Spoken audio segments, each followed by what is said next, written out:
থেকে নবম শ্রেণীর শিক্ষার্থীদের জন্য জাতীয় শিক্ষা বোর্ডের থেকে একটি গুরুত্বপূর্ণ নোটিশ প্রকাশিত হয়েছে।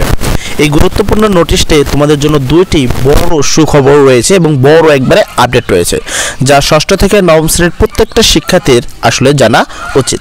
তার আগে আমরা মূল নোটিশে যাওয়ার আগে তোমরা সবাই জানো যে তোমাদের যেই বার্ষিক পরীক্ষা রয়েছে সেই বার্ষিক পরীক্ষা কিন্তু হবে। সেখানে যে প্রশ্নপত্র রয়েছে সেটা কিন্তু এক একজনের ভিন্ন রকম হবে, কেননা এবার কিন্তু পরীক্ষায় স্কুল থেকে করা হবে বা তোমাদের শিক্ষকগণ সেই প্রশ্নগুলো করবে। তাই পরীক্ষার আগের দিন রাত্রে সেই প্রশ্নগুলো কিন্তু হুবহু কমন পাওয়া যাবে না, অর্থাৎ হুবহু তোমরা পাবা না, যেমন সামষ্টিক মূল্যায়নে তোমরা কিন্তু পাচ্ছিলা। এবার তাহলে সেক্ষেত্রে আমরা এবার তোমাদেরকে পরীক্ষার ঠিক আগের দিন রাত্রে এমন অনেকগুলো কোশ্চেন বলে দিব এবং যেখান থেকে একবারে হুবহু অথবা সেই টাইপের প্রশ্নগুলোই কিন্তু আসবে। এই প্রশ্নগুলো পেতে আমাদের এই চ্যানেলটি সাবস্ক্রাইব করে দিবা এবং পাশাপাশি অবশ্যই এই ভিডিওতে একটি লাইক করে দিবা। তো চলো আমরা সেই গুরুত্বপূর্ণ নোটিশটি দেখে নেই। নোটিশটির বিষয়টি তোমরা দেখতে পাচ্ছ। এখানে বিষয়টি বলা হয়েছে জাতীয় শিক্ষাক্রম 2012 অনুসারে নবম দশম শ্রেণীর বিভাগ বিভাজন অর্থাৎ মানবিক বা সায়েন্স, আর্টস এবং কমার্স এগুলো পুনরুদ্ধার চালু করা হবে। এটা তোমরা সবাই জানো যে এটা আসলে চালু করা হবে, কিন্তু এখানে তাদের সম্পর্কে কিছু একটু বলা হয়েছে, কারা তোমরা সায়েন্স নিতে পারবা এবং কেন নিবা, এবং কিন্তু সায়েন্স তুমি চাইলেই নিতে পারবা কিনা সেই বিষয়ে কিন্তু এটি একটি গুরুত্বপূর্ণ নোটিশ।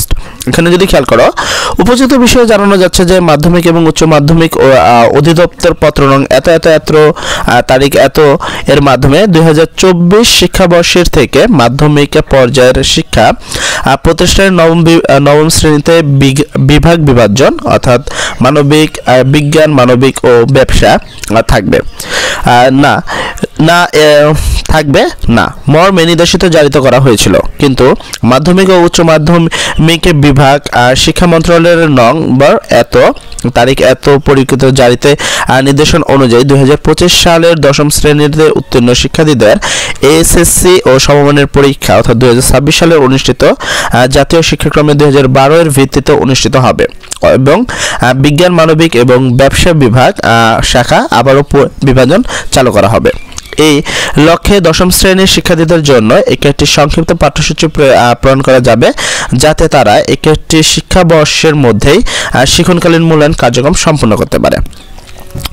সেক্ষেত্রে তোমাদের দেখো এখানে আরও বলা হয়েছে 2025 শিক্ষাবর্ষে সাধারণ, মাদ্রাসা এবং কারিগরি শিক্ষাধারার নবম শ্রেণীতে উত্তীর্ণ শিক্ষার্থীদের ক্ষেত্রে 2023 সালের শিক্ষাবর্ষের অনুরূপ শাখাভিত্তিক বিষয় নম্বর বিভাজন মানবন্টন মূল্যায়ন প্রক্রিয়া প্রযোজ্য হবে। এক্ষেত্রে পূর্ণাঙ্গ পাঠ্যসূচি ভিত্তিতে 2024-27 সালের এসএসসি পরীক্ষা এবং সমমানের পরীক্ষা অনুষ্ঠিত হবে। এই বিষয়টা তোমরা আশা করি বুঝতে পারছো। এর সাথে আরও একটি বড় পরিবর্তন হলো তোমাদের পরবর্তী ক্লাসে কিন্তু আরবি শিক্ষা বাধ্যতামূলক করে দিয়েছে এবং একটা নোটিশটা কিন্তু সেই বিষয়ে বলা হয়েছে, অর্থাৎ পরবর্তী ক্লাস থেকে তোমাদের আরবি শিক্ষা সবাইকে নিতে হবে এবং সেটা একটি বাহ্যিক, অর্থাৎ যেমন তোমাদের এখন কারিকুলাম রয়েছে, তোমাদের জীবন জীবিকা সাবজেক্ট রয়েছে, ওরকমই একটি সাবজেক্ট থাকবে হলো আরবি শিক্ষা। আশা করি তোমরা বিষয়টা ভালোবাসছো এবং ভিডিওটি ভালো লাগলে আর নোটিশটা ভালো লাগলে অবশ্যই ভিডিওতে একটি লাইক করে দিবা। সবাই ভালো থাকো, আসসালামু আলাইকুম।